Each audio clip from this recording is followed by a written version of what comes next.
श्रीकृष्णाय परब्रह्मणे नमः। श्रीमद्भगवद्गीता ध्यानश्लोकाः। नमोऽस्तु ते व्यासविशालबुद्धे पुल्लारविन्दायतपत्रनेत्र येन त्वया भारततैलपूर्णः प्रज्वालितो ज्ञानमयः प्रदीपः प्रपन्नपारिजाताय स्तोत्रवेत्रैकपाणये ज्ञानमुद्राय कृष्णाय गीतामृतदुहे नमः। सर्वोपनिषदो गावो दोक्ता गोपालनन्दनः पार्थो वत्सत्सुधीर्भोक्ता दुग्धं गीतामृतं महत् वसुदेवसुतं देवं कंसचाणूरमर्दनं देवकी परमानन्दं कृष्णं वन्दे जगद्गुरुम्. அடுத்தது 6வது அத்தியாயம் தியான யோகத்தில் 47வது ஸ்லோகம்.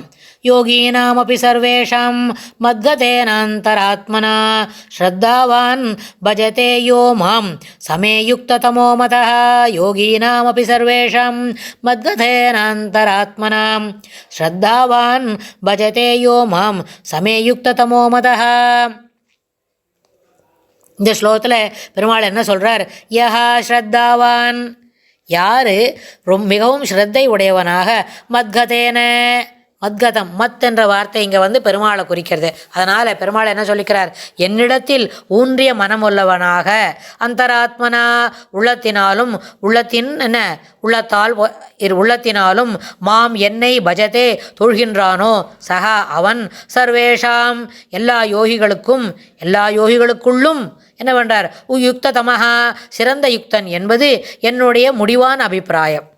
இதையெல்லாம் செய்தால் கூட யோகினாமபி யோகிகளுக்குள்ளும் உள்ளத்தால் பஜதே தொழுகின்றானோ அப்படின்னு. இதனால்தான் வள்ளுவர் கூட என்ன சொல்கிறார்? உள்ளத்தால் பொய்யாதொழுகின் உலகத்தார் உள்ளத்துள் எல்லாம் உளன்.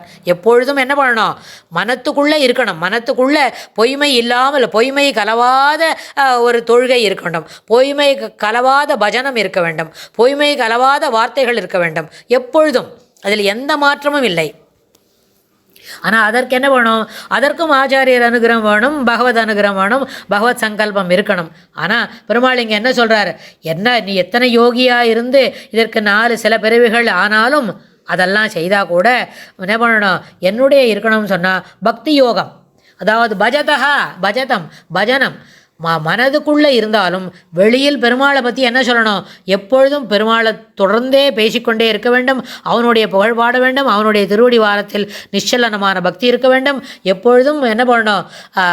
விவேகானந்தர் சொன்ன மாதிரி அர்ஜுனனுக்கு மட்டும்தான் நீ சாரதியாக இருக்கணும்னு நினைக்காதப்பா, என்னுடைய வாழ்க்கைக்கும், அதாவது ஒவ்வொரு இந்தியனும், ஒவ்வொரு உலகத்தில் இருக்கிற எல்லா பிரஜைகளும் பார்த்தசாரதி கிட்ட என்ன கேட்டுக்கணும்? அப்பா நீ பார்த்தசாரதின்னு உனக்கு எப்பயும் பேர் வந்தது, பார்த்தனுக்கு தேர் ஓட்டி அந்த யுத்தத்தில் நின்று ஜெயிக்கிறதுக்கு முன்ன நின்ற மாதிரி என்னுடைய வாழ்க்கை என்கின்ற பயணத்தையும் நடாத்தி கொடுக்க வேண்டும். அதற்கும் நீயே சாரதியாக இருக்க வேண்டும்.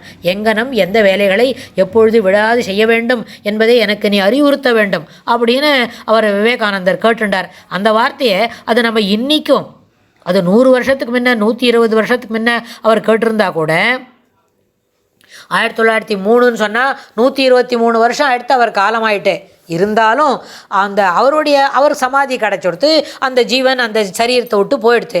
ஆனால் 123 வருஷம் ஆனால் கூட அதுக்கு முன்ன ஒரு 10 வருஷத்துக்கு முன்னாடி தான் அவர் அடிக்கடி இதை பற்றி சொல்லுவார். அவர் இந்த சென்னை கடற்கரையில் உலாத்தி கொண்டிருக்கும் பொழுது 1903க்கு முன்னாடியே அப்படின்னா அந்த மாதிரி சொல்லிட்டு இருந்த அந்த வார்த்தைகள் இன்றும் அது என்ன பண்ண முடியும்? நம்ம பார்த்தசாரதி முன்னாடி, திருவள்ளிக்கேணியில் நம்ம பார்த்தசாரதி முன்னாடி, வேங்கடகிருஷ்ணனுக்கு முன்னாடி நின்று இந்த வாழ்க்கை பயணத்தையும், அடியேனுடைய வாழ்க்கை பயணத்திற்கும் தேவரீரே சாரதியாக இருந்து நடாத்தி கொடுக்க வேண்டும் என்று மனமுருக கேட்டுக்கொள்ளலாம். அதில் ஒன்றும் மாற்று கருத்தே இல்லை, அது நிச்சயமாக செய்யணும்.